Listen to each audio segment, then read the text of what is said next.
Hello guys, I'm Ali కిరికిట్. ఈరోజు ఏంటంటే మోడర్న్ ఇండియా సిరీస్లో భాగంగా 1 by 1 టాపిక్స్ చేసుకుంటూ వస్తున్నాం. ఓకే, అందులో ఏంటంటే sudden spurt in famine in colonial India since mid 18th century. Mid 18th centuryలో సడన్గా స్పర్ట్ ఇన్ ఇండియాలో సో ఫెమైన్ ఎందుకు వచ్చింది? ఫెమైన్ అంటే ఓకే, ఫెమైన్ పేదరికం ఎందుకు వచ్చింది? ఎందుకంటే యాక్చువల్గా at that time over dependency on monsoon only, monsoon మీద డిపెండ్ అయ్యి అగ్రికల్చర్ యాక్టివిటీ అనేది జరుగుతుంది. సో ఇప్పట్లాగా ఇరిగేషన్స్, కెనాల్స్, సో బోర్వెల్స్ ఇవన్నీ లేవు కదా. సో అప్పట్లో న్యాచురల్గా కెనాల్స్ ఇవేం లేవు. సో మాన్సూన్ డిపెండెన్సీ మీద అగ్రికల్చర్ యాక్టివిటీస్ అనేది జరిగేది.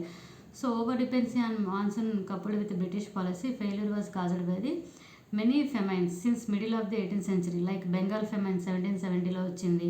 గ్రేట్ ఇండియన్ ఫెమైన్ వచ్చరికి 1870లో బెంగాల్ ఫెమైన్, 1876 గ్రేట్ ఫెమైన్. దీనికి రీజన్స్ వచ్చేసరికి ఇన్ 1770లో Bengal came under the famine, 1/3 of the Bengal population going to die. అంటే ఒక 30 lakhs పీపుల్ ఉంటే 10 lakhs మంది చనిపోవడం జరుగుతుంది బెంగాల్ ఫెమైన్ వల్ల. అంటే అంత ఫెమైన్ వచ్చింది, పేదరికం వచ్చింది. So 1/3 of the people died because of famine only. So this is very ridiculous and utterly disappointed with British colonial administrative system అని కూడా మనం అనవచ్చు. ఎందుకంటే అసలు ఒక తిండి లేకుండా ఇంత సర్ప్లస్ ఎకానమీ ఉన్న కంట్రీ, అగ్రికల్చర్ డామినెంట్ యాక్టివిటీస్ ఉన్న దేశం ఇండియా. సో ఎవరు వచ్చినా ఫుడ్ పెట్టే కంట్రీ. సో దీంట్లో 1/3 of the population died for because of only famine. అంటే this is very brutal administration in that colonial period of time. So వాళ్ళు మనుషులు కాదన్నట్టుగా ట్రీట్ చేయాలి. So that is the one reason. Okay, second commercialisation of agriculture like indigo cultivation. So అంటే indigo, fibre crops, so ఇవన్నీ తీసుకురావడం వల్ల ఏంటంటే commercialisation of commercial agriculture crops తీసుకురావడం వల్ల ట్రెడిషనల్ అగ్రికల్చర్ ఇంపాక్ట్ అనేది పడి ఫుడ్ ప్రొడక్టివిటీ అనేది తగ్గి సో అట్లా సెకండ్ రీజన్. ఓకే, తర్వాత నో ఫుడ్ టు ఈట్ వరకు వచ్చింది కమర్షియలైజేషన్ ఆఫ్ ఫుడ్ వల్ల. ఇంకొకటి ఏంటంటే India is one of the reason for Bengal famine because of colonial period industrial used this indigo colour for great demand at that time in British. So blue colour demand ఇండిగోకి ఉండేది. So అందువల్ల ఫోర్స్ఫుల్గా ఫార్మర్స్ని indigo cultivate చేయించేవాళ్ళు. So అట్లా traditional agriculture food production అనేది తగ్గిపోయి famine రావడానికి అనదర్ రీజన్. సో సడన్గా ఫెమైన్ అనేది రావడం జరిగింది. ఇంకొకటి ఏంటంటే land revenue policies such as zamindari ryotwari system. So land tax collection అనేది హెవీగా ఉండడము. సో దీనివల్ల తర్వాత poor investment in infrastructure projects like irrigation, canals ఇవన్నిటి మీద ఇన్ఫ్రాస్ట్రక్చర్ అంటే ఇరిగేషన్ ఇన్ఫ్రాస్ట్రక్చర్ అనేది చేయకపోవడం వల్ల సో అగ్రికల్చర్ యాక్టివిటీ అనేది తగ్గిపోతూ వచ్చింది. మాన్సూన్ మీద ఎంతవరకు dependent, already commercialisation of agriculture వచ్చింది. సో దీనివల్ల ఇంకోటి డ్రాట్ సిచ్యువేషన్ వచ్చింది. సో ఇది మెయిన్. ఇంకోటి డ్రైన్ ఆఫ్ వెల్త్, అంటే ఎక్స్పోర్ట్ పాలసీ అనేది లేదు. ఫ్రీగా డ్రైన్ ఆఫ్ వెల్త్ అంటే మనకున్న సంపదనంతా వాళ్ళు కొల్లగొట్టుకొని తీసుకుపోయేవాళ్ళు. పండించిన పంట అంతా ఫ్రీ ట్రేడ్తో తీసుకుపోయేవాళ్ళు. సో అంటే open trade. So one of the reason.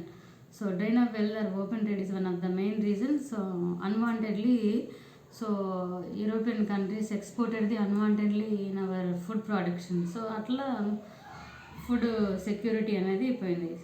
Next farmers were not allowed to surplus produce on the doubt of tax evasion. Okay, surplus food కూడా ఉంచుకోవడానికి అప్పట్లో వీలుండేది కాదు. So no disaster management. So disaster management policy reliefs కానీ ఉండేది కాదు. Famine వచ్చినా కూడా ట్యాక్స్ ఎగ్జంప్షన్ ఇచ్చేవాళ్ళు కాదు. So also no policy and food storage also. Food స్టోరేజ్కి ఒక ప్రాపర్ పాలసీ లేదు.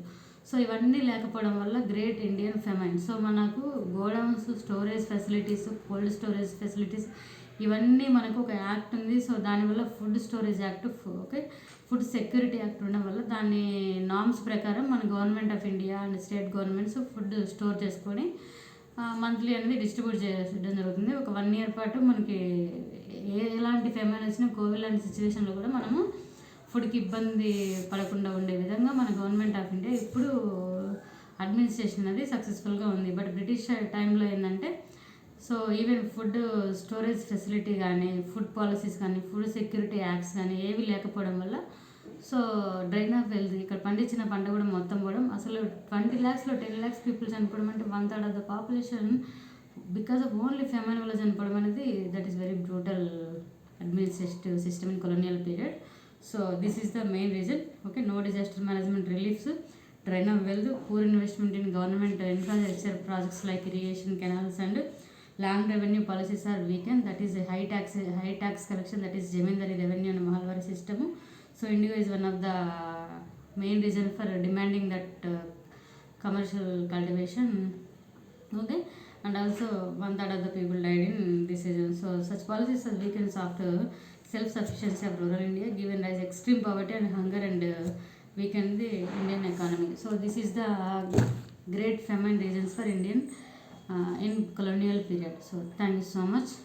ఇవి మెయిన్స్లో కూడా బాగా యూజ్ చేసుకోవడానికి ఉపయోగపడుతుంది ఈ పర్స్పెక్టివ్.